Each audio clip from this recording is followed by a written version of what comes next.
Elon Garcia. Quem é Elon Garcia? Elon pelo Elon Garcia. Elon Garcia é um jovem que nasceu em Curitiba no ano 1935, em fevereiro, no dia 26. A sua família é de Castro. Meu pai era de Castro e, como eu estava para ser recebido, naquele tempo a cidade de Castro não tinha os recursos necessários e eu fui transferido para Curitiba, para nascer em Curitiba, na casa do meu avô, que era professor do Instituto Paranaense. E meu pai, naquele período de espera, resolveu arrumar um emprego e acabou trabalhando nesse emprego durante 35 anos. E eu nasci em Curitiba e só ia para a terra dos meus familiares no período de férias. Fiquei completamente radicado a Curitiba por ter nascido em Curitiba. A minha infância foi também nos colégios de Curitiba. Eu estudei primeiro no Grupo Escolar Xavier da Silva, que ficava próximo à minha casa, e depois na Escola Americana e no Colégio Belmiro César. Esta foi a minha infância e juventude. Como é que iniciou sua vida profissional, Elon Garcia? Pois eu, desde menino, gostava muito de ouvir rádio.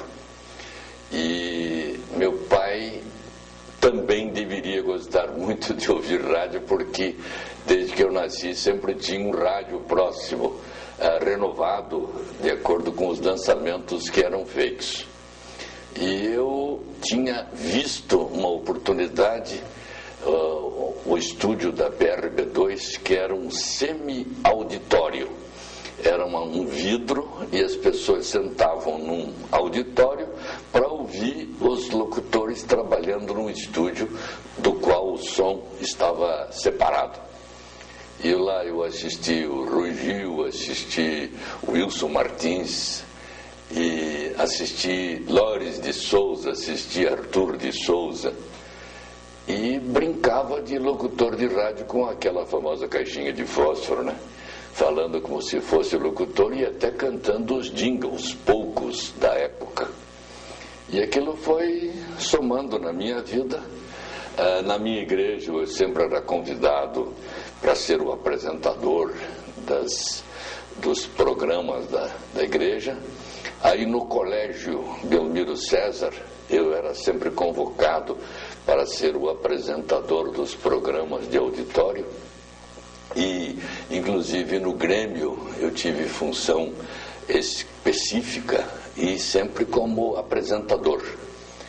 De repente, a Rádio Guairacá fez uma chamada pelo rádio para contratar um locutor. E eu ouvi aquela chamada, pois era ouvinte de rádio mesmo, e fui lá na portaria da rádio para fazer a inscrição. Eu ainda não tinha completado os 18 anos. E solicitaram que estava tudo bem, eu poderia participar, mas precisaria uma autorização do meu pai, que foi lá prontamente para autorizar. E eu fui ao teste, eram 66 concorrentes. Dentre eles, muitos já profissionais e acadêmicos, pessoas já bem mais formadas que eu. Aí fizemos o primeiro teste, que foi numa quinta-feira, e eles deixaram 15 dos 66. Era o primeiro teste, o teste de voz. E aí o José Vanderlei Dias, que era o presidente da banca, leu os nomes dos que estavam para a próxima rodada, o próximo exame, que seria no sábado seguinte. Dentre os nomes estava o meu. Aí ele disse que seria sábado de manhã, às 10 horas. E eu sou adventista do sétimo dia, o nosso dia de ir à igreja é no sábado.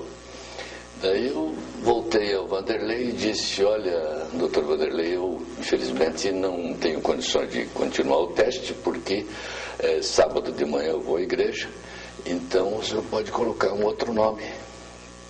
Aí ele disse, não, entre aqui. Entrei na sala e ele comunicou a todos os presentes que o exame estava transferido para terça-feira, às 21 horas. Daí tudo bem, fomos na terça-feira às 21 horas, e aí era um teste já com nomes de música, música clássica, leitura de textos atrapalhados e tal. E, por sorte, deveria ser sorte mesmo, eu fui classificado. Eu e mais um outro locutor, que por sinal era profissional, o Miguel, que nos tornamos amigos posteriormente. Aí, naquela classificação, fomos para a final, que foi uma quinta-feira. Aí era um teste de improviso. Lembro até hoje que o assunto era o café. E no ano seguinte, 53, aconteceu em Curitiba a Exposição Internacional do Café. Era um assunto que saía nos jornais todo dia, as próprias emissoras de rádio falavam muito sobre o assunto, e eu estava preparado para esse tema, sem saber.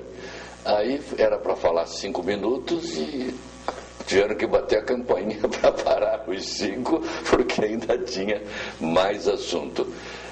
Por uma vocação natural, e todos os que trabalham em rádio têm isso, nascem com isso, eu tinha uma estrutura mental para falar do assunto, o que agradou bastante a comissão examinadora. Daí eu estava já contratado para o cargo de locutor, e naquele tempo tínhamos as classificações de locutor a anunciador, depois passava locutor comercial, e daí então o locutor, como é que era o terceiro? Locutor anunciador, locutor animador, locutor animador. Então, daí eu comecei a carreira, até gostei disso, que tinha essa carreira, e comecei, logo passei a locutor comercial, e depois como locutor animador. E foi uma surpresa para mim que vieram artistas de São Paulo para um grande show no auditório da Rádio Guaracá, e aí então o Júlio Xavier Viana me nomeou para fazer a apresentação daquele show, e aí eu passei a ser locutor animador, falando de improviso na programação. Foi assim que começou a minha vida radiofônica e vida profissional, que era o meu primeiro emprego. Naquela época, passar um concurso de locução era passar um concurso do Banco do Brasil. Eu queria que você explicasse isso. Teste de leitura de inglês, francês, músicas, apresentação, você referiu uma parte de improviso. O teste começava com o teste de voz. Naquele tempo, a vontade que se tinha que o locutor tivesse voz, e os microfones não eram tão bons como hoje. Realmente, se não tivesse uma voz forte, não teria sucesso. Então, o primeiro teste era o teste de voz. O segundo teste era a capacidade de ler um texto que tenha dificuldade de linhas trocadas, de palavras trocadas, e esse era um dos testes. O próximo, como teria que anunciar músicas, era preciso ter um conhecimento básico de inglês, francês e italiano, que eram as línguas da época. E espanhol a gente vai meio no chute. Então precisava ter esses conhecimentos. Eu havia, sem saber que eu iria fazer aquele teste, eu tinha feito aqueles cursinhos que na época a própria escola oferecia, né? E eu tinha conhecimentos inclusive de alemão, e conhecimentos de inglês, de francês. Se estudava francês no ensino do segundo grau, e inglês, e o italiano era por conta própria, porque muitas das músicas da época tinham na língua italiana, inclusive a música clássica, grande parte era em italiano. Então se precisava ter uma preparação assim, coisas que valeram para a vida toda. Que ano foi só completar? 1952 o teste, e eu comecei a trabalhar efetivamente como profissional no dia 23 de dezembro de 1952. Elon, depois desse período inicial na Rádio Guaracá, para onde é que você foi? Daí aconteceu o seguinte: eu estava muito bem na Guaracá, gostava demais do pessoal. Aí a Rádio Clube Paranaense, a PRB2, anunciou que iria, com a chegada da onda curta, formar uma grande equipe de locutores. E aí isso correu à praça. E eu tive a honra de ser convidado, até nem tanto pelo aumento salarial que teve, mas muito mais pelo fato de pertencer à grande equipe de locutores que iria falar na onda curta. E eu lá fui para a Rádio Clube Paranaense.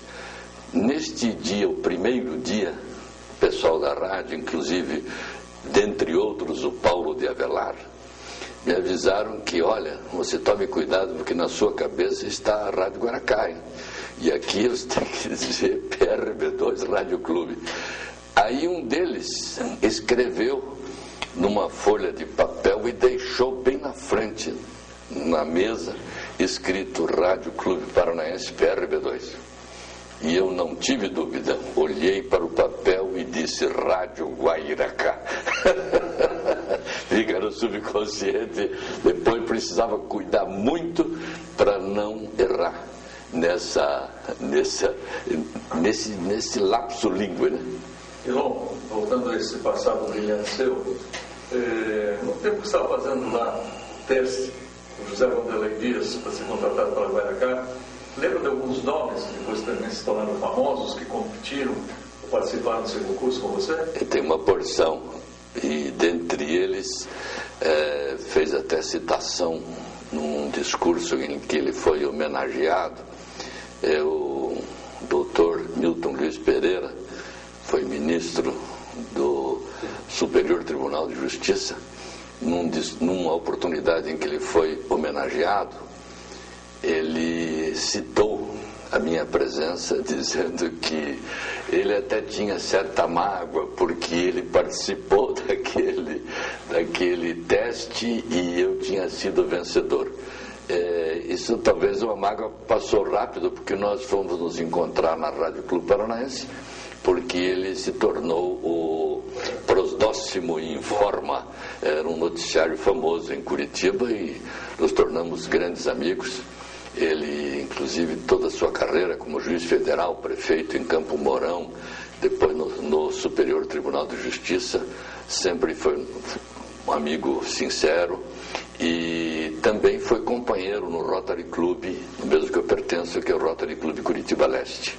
Ele participava do Prosdóximo Informa às 8, 9, 10, 12, 14, 16, 55, 21 e 23 horas. Exatamente, ao vivo. Não, aquele tempo possível preferindo Prosdóximo. Não, e aquele tempo não usava-se como hoje a gravação, né? A maioria da programação, a maioria dos programas, diria, eram feitos ao vivo. Inclusive os noticiários eram todos ao vivo. Eu tinha um noticiário na Rádio Guaracá que entrava às 16 horas, iniciava o meu período como locutor às 16 horas, iniciava com um noticiário. E a locutora que antecedia era Maria Helena, e naquele tempo não se aceitava que o noticiário fosse feito com voz feminina. Então, se eu atrasava 1 minuto, 2, a Maria Helena ficava esperando para que eu chegasse para ir e dava o noticiário. Um detalhe muito pessoal, a sua primeira grande fã foi a Marlene Disca? Não foi, que foi depois. Ela conheceu através da rádio. Eu queria que você contasse o episódio, que você lia umas poesias. Sim, isso é depois. Isso depois, eu já era depois disso aí. Quando eu estava na Rádio Clube Paranaense, a minha esposa era atleta, jogadora de basquete, foi vice-campeã brasileira. E eu era fã, eu que era fã da jogadora de basquete. Você está falando de algumas colegas da Sim, era a Glé, Marta e outras famosas lá. A esposa do Sally Moloquita? Exatamente, era daquela equipe. Aí a Marli, ela sempre, depois disso, tornou-se ouvinte da rádio e tal, e nós ficamos noivos. No período que eu era noivo, o Sabag era pianista da rádio, e o Rocco tocava contrabaixo, o Morgan tocava o saxofone, o Walter Branco tocava violão e guitarra, e tinha um conjunto musical.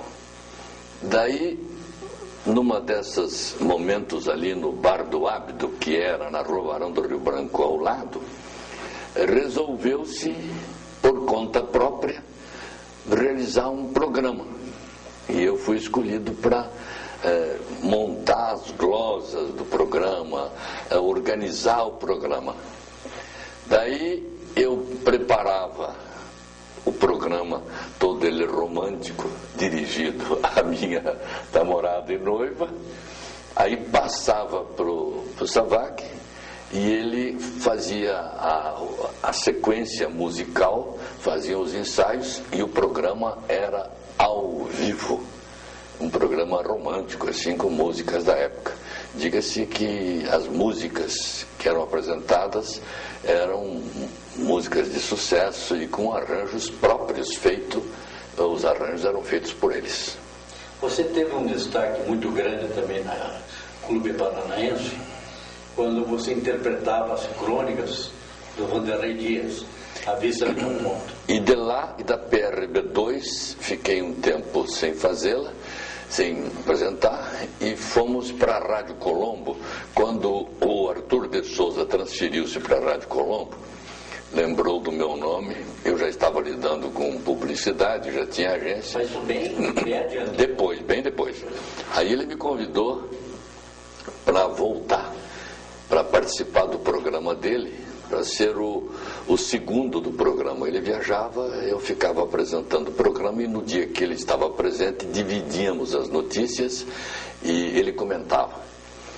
Daí o Vanderlei Dias, que já estava escrevendo, disse: não, agora você passa a ler efetivamente as crônicas. E eu li durante, somando os 2 períodos, li durante 20 anos, todos os dias, as crônicas do José Vanderlei Dias.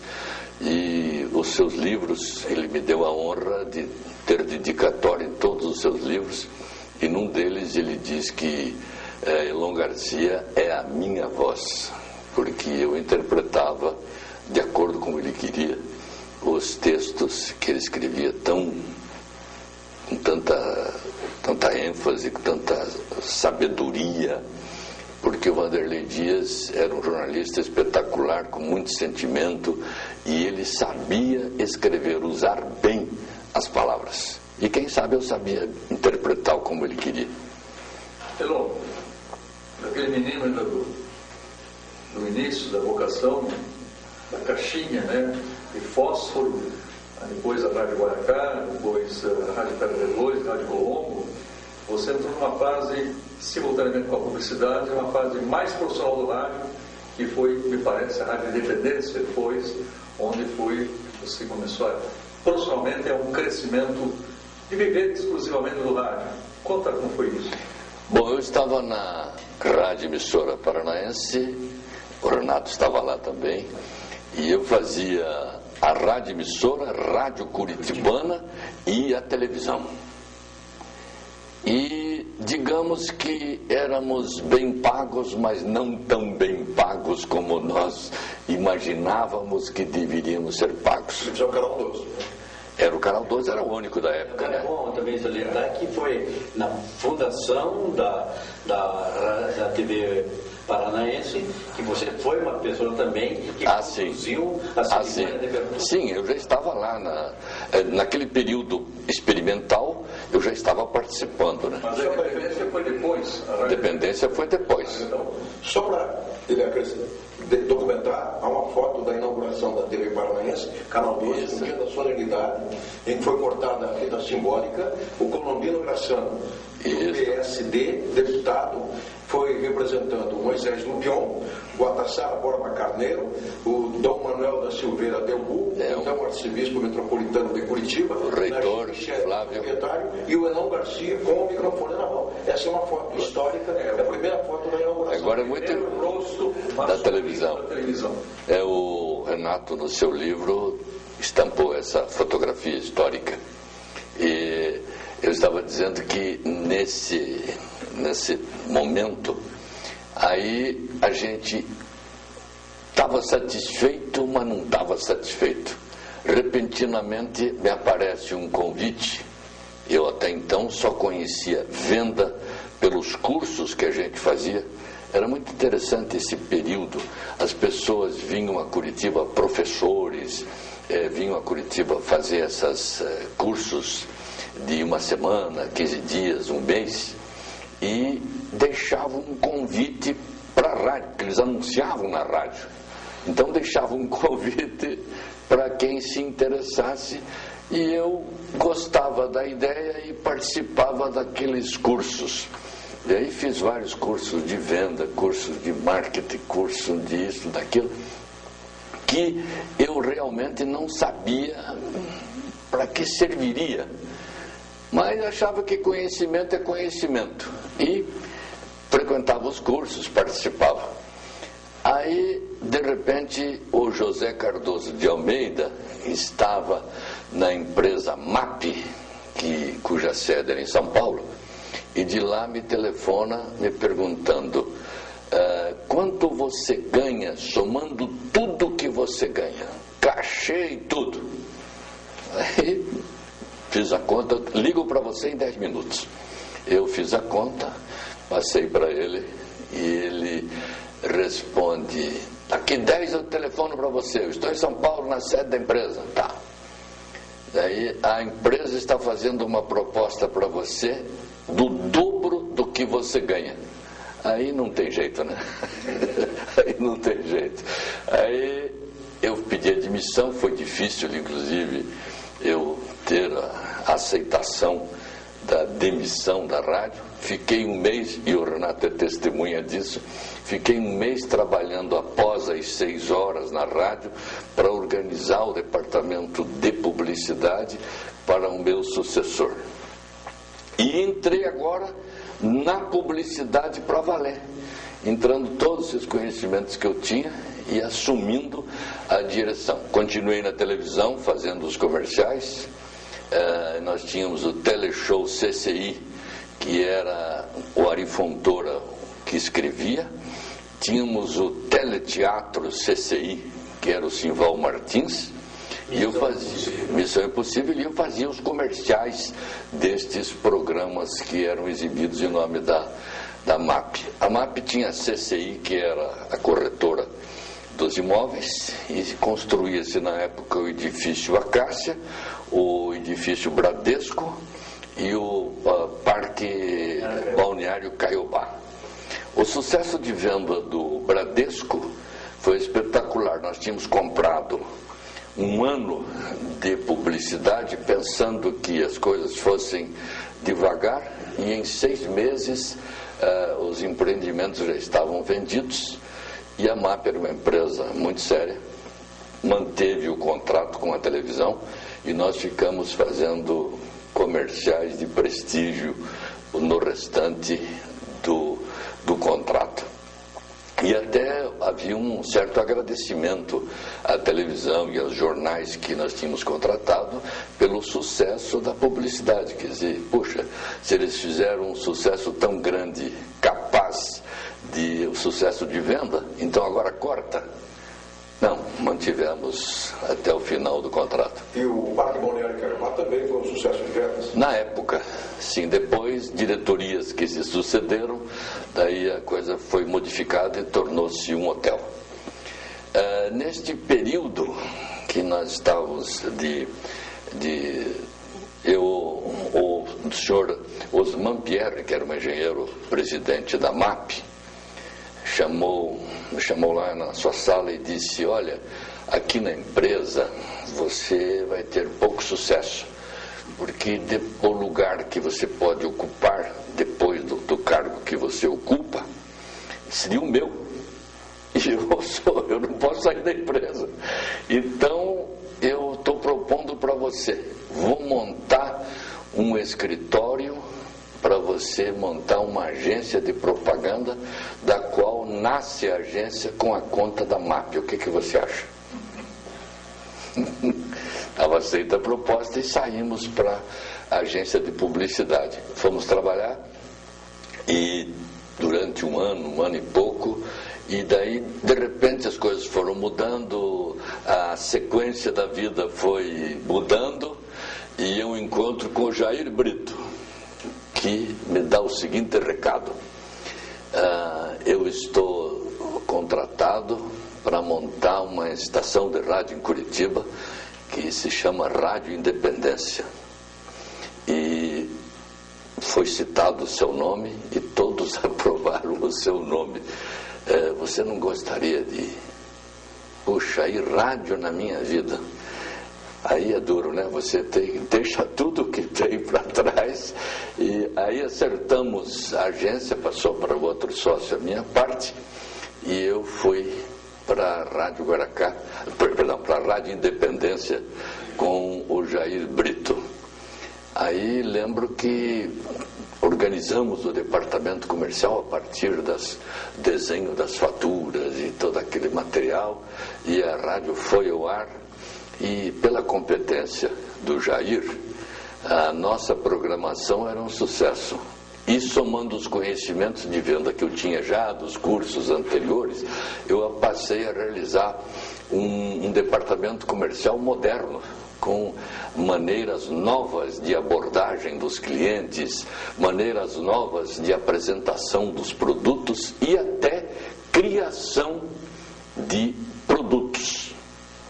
E eu posso citar um caso que tinha uma empresa em Curitiba que vendia tratores, e era uma pessoa conhecida de nós, rotariano, e um dia ele me falou: olha, eu gostaria de anunciar na rádio de vocês, eu sempre ouço a rádio, né? Mas, poxa, vender trator pelo rádio. Levei o problema para a rádio, e conversando com o Jair, o pessoal de notícias, da parte de notícias, criou-se a mercadoria para quem vendia trator. Aí houve, eles criaram o Patrulha Rodoviária, que naquele tempo nós não tínhamos as facilidades de saber o estado das estradas, nem do Paraná. Rapidamente tinha que telefonar para o lugar e tal. Aí nós conversamos com o Saul Raiz, que era o diretor do DR, e contamos a ideia para ele, e ele gostou demais da ideia e passou a dirigir todos os postos da Polícia Rodoviária Estadual para mandarem informações em determinado horário para a central do DR, que era no edifício Garcês, e às 6 horas o nosso repórter ia lá para captar estas informações, e às 9 ia ao ar o noticiário da Patrulha Rodoviária, que era patrocinada pela empresa de tratores, e repetia às 9 horas da manhã. Foi um tremendo sucesso, era bastante utilizado o programa ET, que era o Patrulha Rodoviária. Com isso fica assim evidenciado de que o rádio tem produto para todos os produtos a serem anunciados. Eu quero voltar, me permitam aqui o seguinte: você na Rádio Emissora Paranaense se notabilizou como um apresentador, como um comunicador das mais lindas vozes do rádio do Paraná. E a sua facilidade de comunicação o fez apresentar diversos episódios. Então eu lembro algum deles. Você transmitiu corrida ciclística. Você transmitiu corrida automobilística em Curitiba. Você transmitiu da sede do Curitiba Futebol Clube um programa aos domingos pela manhã pela rádio emissora paranaense. Eu não sei se você chegou a fazer futebol também. E depois você transmitiu pela Rádio Independência concurso de Miss Paraná, de Miss Brasil, Festival de Música. Eu queria a tua melhor cobertura como repórter ou como apresentador na rua. Porque nós, inclusive, trabalhamos juntos em diversos episódios. Qual foi o mais famoso para a época que teve uma grande repercussão? Ou talvez o mais famoso você não citou. Nós tínhamos o Carnaval de Curitiba e o Carnaval era transmitido pelo rádio com interesse de todo o interior do Paraná e também em Curitiba. Pela emissora? Pela emissora paranaense. O Ornato estava lá, ele que arrumava o cabeamento com a telefônica para a gente fazer. Então instalava-se 3 ou 4 pontos de transmissão na Rua 15 e cabia a mim ficar na Avenida João Pessoa, que era o ponto maior, mais largo, onde acontecia a parte mais importante do Carnaval. Num destes eventos, eu quero abrir um parênteses inclusive, que o primeiro Carnaval transmitido pela televisão, fomos nós que fizemos, e foi da Sociedade Thalia. Nós transmitimos toda a programação e a rádio e a televisão eram veículos fortes. Os blocos, com a permissão da Thalia, entraram inclusive lá, desfilaram, porque estava se fazendo a primeira transmissão do Carnaval pela televisão. Volto lá no Carnaval de rádio. Daí uma destas apresentações desses carnavais, choveu em Curitiba a partir de 5 horas da tarde, chuva. E os blocos. E aí a transmissão não podia pifar, tem patrocínio, tem tudo. Então nós falamos de 8 horas da noite até as 10 da noite, e o Renato deve lembrar disso, sem a passagem de nenhum bloco, fazendo o alegre Carnaval de Curitiba. E a multidão aqui aguardando a passagem dos blocos carnavalescos. Chove em Curitiba, mas não tira o ânimo dos foliões. Mentira, não tinha nada. Mas um outro grande espetáculo que você apresentou, só para emendar, foi o Chico Buarque de Holanda pela primeira vez em Curitiba, logo após. Aí pela Rádio Independência. Com a Amanda. E quantas mil pessoas em Praça? Nossa, foi na Marechal Deodoro, em parceria com o Santa Mônica Clube de Campo, com o Jofre Cabral. A avenida ficou, a Marechal Deodoro, interrompemos o trânsito e as pessoas ficaram na borda do edifício Bradesco, que era a sede urbana do Santa Mônica Clube de Campo. Foi um sucesso espetacular. Inclusive toda a espera, a chegada. Diga-se que a Rádio Independência tinha um processo, isso somada à competência do Jair e todos os que participavam da rádio, a gente, quando entrava num evento, participava fortemente dele, ou seja, anunciava todo intervalo, fazia com que se mobilizasse a cidade pela informação.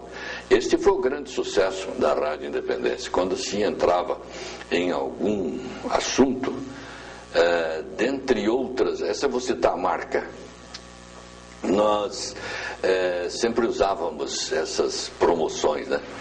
E daí eu tinha um amigo, Gil Caldas, que era o representante da Elizabeth Arden, e que eles entregavam amostras grátis nas farmácias que não chegavam ao público.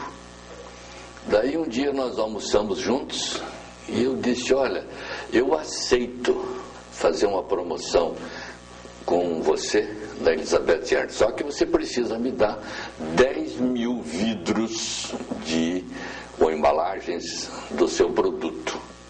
E aí resolvemos fazer isso e fizemos fila na Praça Osório, tinha que responder uma pergunta e participar. A fila para entregar o produto.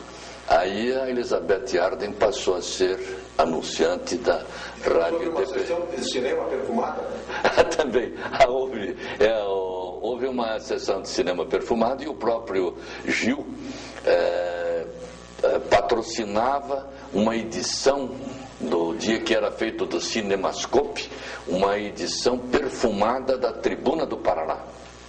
E fizemos naquele cinema da Praça Osório, eu acho que era o Cine Plaza, foi feita uma audição, uma exibição com o cinema totalmente perfumado, patrocinado pela Rádio Independência. Mas que coisa bonita foi. Bom, você, depois de tantas passagens importantes, você praticamente se fixou na televisão. Você mergulhou, inclusive, além da TV Iguaçu, na TV Tibagi também, que você respondia comercialmente por ela. E daí para frente você teve a oportunidade de montar a sua empresa, que mantém até hoje. Mas é muito importante você dar uma visão do que você fez nesse período todo, né? Como é que aconteceu essa mudança de rádio para a televisão definitivamente. É curioso essa chegada na publicidade. O rádio já propiciava esta oportunidade, porque eu na rádio emissora paranaense, dentre outras coisas, eu era o redator de textos para serem usados na rádio. Então eu já tinha assim uma formação publicitária da força do rádio. Alguns anunciantes da rádio que precisavam, olha, já que você fez aqui o da rádio, me faça aí um textinho aí para eu colocar no jornal. E já nascia o anúncio do jornal. Olha, eu ganhei um espaço aí no outdoor, me escreva um outdoor. E aí eu comecei a produzir amigavelmente, ainda sem uma remuneração conveniente, peças publicitárias, o que realmente me preparou para o futuro. Aí, como eu comecei a lidar, e aí o tempo do Renato, eu que organizava o Cardex, a entrada dos textos no ar. E nós fazíamos com o critério do horário para favorecer o anunciante. Quer dizer, tal produto tem que entrar neste horário porque favorece.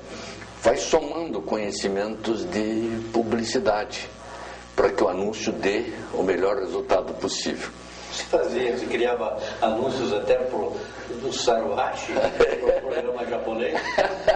Essa é boa também. Essa eu tenho que contar essa aí, porque o Saruhashi tinha um programa. Saruhashi tinha um programa japonês, um programa em língua japonesa. E aí era um período que, para entrar na onda curta, precisava ter tradução simultânea de todos os programas em língua estrangeira. Então o Saruhashi me passava as ideias do que ele iria falar, eu escrevia o texto e depois ele lia o meu texto, que ele conhecia um pouco de português, e aí falava, ele que falava em cima do meu texto. Aí acontecia o seguinte, nas festas da colônia japonesa, eu era convidado. E aí as senhoras vinham, aquelas senhoras mais idosas e tal, me cumprimentavam e falavam em japonês. Eu não sabia nada. E aí elas não entendiam. Como é que esse moço traduz direto no rádio? Eu falo com ele não responde. Que era o uso do rádio. E tinha também na época o programa em língua alemã. É isso mesmo, Achtung, que então a gente participava, foi um período bem interessante da vida do rádio, na onda curta. Elon, você estava na televisão ainda, né? Você fez rádio, televisão, agora você está falando em rádio precisamente, né? Nos conta, para historiar, deixar na história, o Elon antes da televisão e depois da televisão. Quando em 54 você participou da televisão a cabo, com o Didi Bettinger.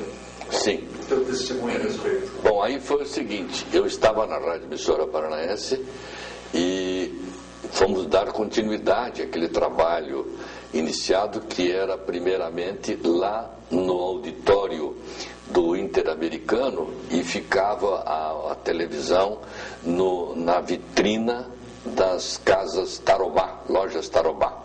Na Avenida João Pessoa. João Pessoa. Daí foi transferido, quando chegou o Olavo, aí foi feito um transmissorzinho com pequeno alcance. Só para complementar, para ficar a informação, Olavo Passos Freire foi o primeiro homem a fazer televisão, quer dizer, construiu a primeira câmera, o primeiro transmissor, e ele foi então convocado para isso. Ele veio de Juiz de Fora. E aí então fazíamos uma programação no auditório da Rádio Emissora Paranaense. Era um pequeno auditório na Rádio Emissora Paranaense que não tinha programas permanentes.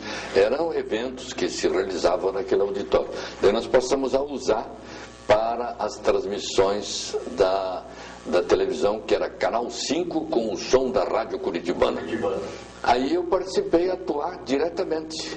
Quer dizer, eu que fazia o noticiário, eu que fazia a programação, convidava os artistas que participavam do programa que o Gilberto falou, lá na sede do Curitiba Futebol Clube. Eles vinham daí dar uma canja no programa de televisão que começava às 7 horas da noite e ia até 11 da noite, no máximo meia-noite. Esse período aí foi um período áureo para a gente, né, que se somava. Mas eu quero falar sobre o Prozinha da Fortuna, que você citou no Curitiba. O Arion Cornelsen era o presidente do Curitiba e estava empenhado na construção do anel do grande estádio, que na época era o Belfort Duarte, depois transformou-se em Antônio Couto Pereira, e precisava de um apoio para a construção daquilo. Aí ele inventou, que é os primórdios da loteria esportiva, ele inventou um teste esportivo, que era um teste esportivo com 13 jogos que a pessoa preenchia, e o custo disso aí era o ingresso para assistir o show. Com isto, a Receita Federal aprovou aquele plano. Então, o lugar, tínhamos 350 lugares e vendíamos 5 mil ingressos, né, para o uso do jogo, né, naquele jogo. E aí os artistas que participavam do Prozinha da Fortuna, que era o nome do programa que tinha o ingresso com a possibilidade do jogo, e se fazia o rateio, e todos os que participavam da administração disso, todos voluntários, todos curitibanos interessados em ajudar o time, aí essas pessoas, esses artistas, também participavam do programa de televisão, daí graciosamente para apoiar a televisão que estava nascendo. Elon, com a sua voz, com o seu talento, com o seu sucesso, você foi assediado para sair de Curitiba e você resistiu. Eu queria que você falasse dessas propostas. É curioso que São Paulo, Rio, ficava é curioso que a proposta mais séria realmente que eu recebi de São Paulo foi para transmitir ciclismo, que nós estávamos na Rádio Emissora Paranaense. E eu já na PRB2 eu fazia um programa, o Esporte do Pedal, patrocinado por Hermes Macedo, Sociedade Anônima. Daí nós fomos para a Emissora Paranaense, e daí o Conrado, que era o representante da Lumière ou da Valizer, uma dessas empresas, ele era radioamador e estudioso de rádio. Aí ele construiu um sistema de transmissão, o VHF, em onda, na VHF. E um dia propôs para a gente experimentar numa corrida de bicicleta. Ele mesmo ajudou a montar todo o equipamento, colocamos na caminhonete da rádio, e aí fomos transmitir corridas de bicicleta ao vivo. Todas as manhãs de domingo que tinham as corridas, a gente transmitia direto, acompanhando todo o desenrolar da corrida de bicicleta. 50 e por aí. Mas, 55, acho. Quando você corria também de bicicleta? Antes, Aí saiu corrida de bicicleta, e um dia o Garibaldo Moio, eu corri pelo Liceu, o Garibaldo Moio disse para mim: olha, você, como atleta, é um cara simpático, você se esforça, até anda bem, hein? mas eu acho que você podia contribuir para o ciclismo falando de ciclismo, que você é muito melhor falando do que correndo. Aí fui fazer o Esporte do Pedal e ele era diretor de propaganda do Hermes Macedo, já o Hermes Macedo passou a patrocinar o programa e depois a transmitir as corridas também pelo rádio. Aí surgiu o convite? Bom, aí é o seguinte, daí as emissoras de São Paulo, que transmitiam o ciclismo forte, e o ciclismo maior ainda era em São Paulo, as equipes profissionais, eles transmitiam uma prova que se chamava 9 de Julho, extraordinária, e aí houve interesse de ter um cara, porque quem transmitia as corridas de bicicleta, os locutores, eram narradores de futebol, que transmitiam o ciclismo como se fosse futebol. Não tinha ainda o especializado. E eu era o especializado, porque eu tinha vindo da prática do ciclismo e conhecia tudo, e eu não perdia tempo. Eu sempre estava lendo as revistas de fora do Brasil. Uma delas era o Tour de France, todos os detalhes. Li o Giro de Itália, que era uma revista sobre ciclismo. Então estava bastante atualizado na técnica de ciclismo. Aí eu fui convidado. Aí era um convite efetivo para que eu fosse a São Paulo para transmitir corridas de bicicleta. Não deu certo, as corridas coincidiam com o sábado, eu ainda continuo até hoje guardando o sábado, então não aceitei, foi essa a razão, mas senão eu teria ido transmitir corrida de bicicleta. Então é importante, ciclismo em São Paulo, o Blota Júnior era diretor da Calói, diretor de propaganda da Calói. Depois, posteriormente, exatamente. Elon, você foi um pioneiro e ficou uma característica sua, e foi uma metodologia e um marketing que você aplicou nas suas propagandas. Geladeira, R$5 de entrada. Geladeira, R$5 de entrada. Isabel, geladeira, R$5. De fazer a repetição. Fazer uma lavagem cerebral. Isso em um comercial de 30 segundos ou de 1 minuto, você repetia tantas vezes quanto possível o nome do anunciante e a oferta. O nome do anunciante. Você trabalhou com isso como um modelo seu. E tem mais um detalhe que acrescenta isso aí. Normalmente os produtos nas lojas, e até hoje a maioria assim trabalha, da marca da empresa que fabrica. E aí o cliente, vou dar uma instrução publicitária, o cliente chega na loja, digamos que a esposa vai ver um produto, vê um sofá. Ela gostou daquele sofá e tal, bacana, e vai para casa e conta para o marido que viu que é bonito, que o sofá está na porta da loja, assim, tal, mas não tem referência. A referência normalmente é numérica. Aí o cidadão vem na loja para ver o produto e comprar. Aí não acha, porque... Então, daí que surgiu o nome para cada produto. Nós nominávamos cada produto. Então a pessoa chegava, esse aqui é o... um deles já fizemos toda a linha da Dirce Reis, que você se lembrou. E perguntavam a você quem era a Dirce Reis? Perguntavam. Era um nome para criar o produto.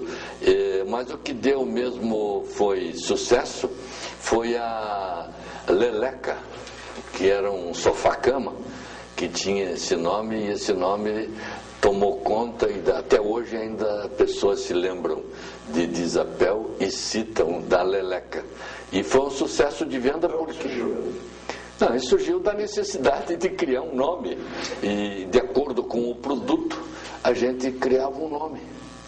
E havia referência, então a pessoa contava que viu aquele produto, depois a gente anunciava pelo rádio e pela televisão, a pessoa decidiu se ia comprar o guarda-roupa Renato. Ele chegava na loja e disse que eu gostaria de ver aquele guarda-roupa Renato que custa tanto de entrada e tanto por mês. Mas você promoveu muito também a venda de roupa. Ah, sim, foi antes, no tempo do Lorde Magazine. No tempo do Lorde Magazine havia uma diferença de costumes. Nós usávamos o seguinte: era apresentado na televisão um traje vamos citar um exemplo. Agora está começando a entrar o frio, então o Jacques Citronenblat, falecido, ia a São Paulo, nas fábricas, e comprava uma quantidade grande de capas de Shantung, da moda. Em seguida nós anunciávamos na televisão aquela capa por tanto de entrada e tantas prestações. Aí eu e o Bira vestíamos a capa, mostrávamos assim como cai bem. E aí... Só para colocar uma dentro da propaganda... Era o Bira. Lembra o nome dele completo? Não me lembro. Aí, o que acontecia no dia seguinte, fazia fila para comprar a tal capa, gente experimentando todos os provadores, comprando aquele tipo de produto anunciado na noite anterior na televisão. Hoje se tem a ideia de que esse tipo de publicidade não funciona porque as pessoas querem comprar roupas exclusivas. Não sei se é verdade, mas permanece essa ideia de que essa roupa assim, igual, não tem mais sucesso. Outra campanha vitoriosa foi um beija-flor de entrada? Um beija-flor de entrada foi uma campanha até copiada em outros estados, né? Criou que todo mundo vendia sem entrada e nós entramos com um beija-flor de entrada que era R$1 e que foi um sucesso, né? Marcou muito para a Disapel. Diga-se também que o slogan da Disapel tornou-se uma referência nacional, que numa época em que cada loja era a mais barateira, a mais não sei o quê, a mais, todo mundo era mais, né? Mas mais com um compromisso. Mais barateira, você tem que garantir que realmente você vende mais barato. Mas uma loja de varejo não consegue vender tudo mais barato. Tem produto que não consegue. Então era um compromisso assumido que não dava, né? Então nós apresentamos à diretoria com uma justificativa por escrito de que nós seríamos a mais simpática, que é muito difícil avaliar, comprovar se é o mais simpática. E eu tive a alegria, depois uma empresa inglesa que estava montando o esquema de informática da Disapel, fez uma pesquisa junto aos funcionários e no seu laudo, eu até guardo esse documento, colocou que essa informação, esse slogan, influenciava no comportamento dos funcionários, principalmente os da área de atendimento. Eles se sentiam comprometidos a se tornarem simpáticos, a atenderem bem ao cliente. Então a mais simpática, aquela informação, não tomou conta apenas do comprador, mas inclusive no endomarketing teve a sua posição importante. Elon, você sente-se realizado em todas as atividades, desde o rádio até a atual agência? Este realizado é um pouco difícil. Eu me sinto satisfeito, feliz pelo que fiz, mas eu achei que poderia ter feito mais. E ainda acho que, dependendo das oportunidades, ainda a gente pode fazer mais. Eu sempre fico muito feliz quando as universidades, as faculdades aqui de comunicação me fazem o convite para proferir alguma aula. Eu até fui a São Paulo, na Unasp, proferi uma série de palestras e lá foi muito gratificante para mim que eu teria 1 hora para uma aula e os professores subsequentes me doaram o horário. Eu falei por 4 horas, uma aula de 4 horas, reunindo todos os alunos de jornalismo e publicidade. Esta aula não foi aula, foi a narração de experiência profissional do que eu havia realizado. Alguns dos alunos aqui do Paraná conheciam as atividades de varejo do que eu tinha realizado. Então encaminharam todas as perguntas nesta área de varejo. E nesta aula de 4 horas também fizemos uma avaliação dos veículos de comunicação a partir dos nossos da época, de 52, até os mais atuais. Quais os benefícios e as facilidades e a importância destes veículos e a distribuição deles, também prejudicando ou ajudando na comunicação. Um dos sucessos da campanha publicitária, das campanhas que você desenvolveu para a Desapel, foi a voz, a marca, a voz de Elon Garcia. A distância é uma oferta da Desapel, especialmente para o rádio, onde só o áudio é importante, né? E aí o resto fica por conta da imaginação. E isso você iniciou e depois não pode mais deixar de ser a voz da Desapel. Houve algum fato curioso que você está em costas em algum lugar, diz o senhor que é o dono da Desapel? Teve alguns fatos que contou várias pessoas entendiam que eu era o dono da rádio, porque dono da Desapel, porque eu participava da publicidade com exclusividade. Agora, a ideia do locutor exclusivo, devo dizer, não nasceu comigo. O Garibaldo Moio, que era diretor de publicidade do Hermes Macedo, me contratou para ser locutor exclusivo de Hermes Macedo no ano que ele estava aqui. E eu aí aprendi que, e por isso aplicamos a Desapel, aprendi que quando a voz já identifica a empresa, diminui a necessidade do ouvinte de prestar atenção para entender a mensagem, porque ele já sabe que é da Desapel. Agora só resta saber que produto eu estou anunciando e o preço e as condições de compra e em que loja que está o produto. Então, a distância entre o entendimento e a comunicação diminui, porque comunicação realmente não é aquilo que eu falo, mas aquilo que os outros entendem.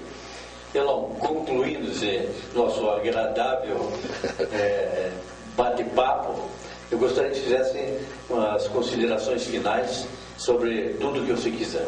Bom, eu quero agradecer a vocês a gentileza de me ouvirem e dizer que estou à disposição para alguma informação que eu possa trazer desses remotos anos de atividade profissional, dizer que eu continuo atencioso e estudando as formas modernas de comunicação, gosto muito disso e continuo escrevendo para algumas empresas e mantendo este contato amigo e nessas oportunidades que temos de nos reunir e trocar ideias e lembrar com saudade do nosso passado de rádio, que é uma das coisas que talvez o rádio nosso da época deixou, foi esta amizade, que todos os companheiros das emissoras eram amigos e que continuamos nesse mesmo ritmo. Cada vez que a gente se encontra na expressão exata, uma festa. Muito obrigado a vocês.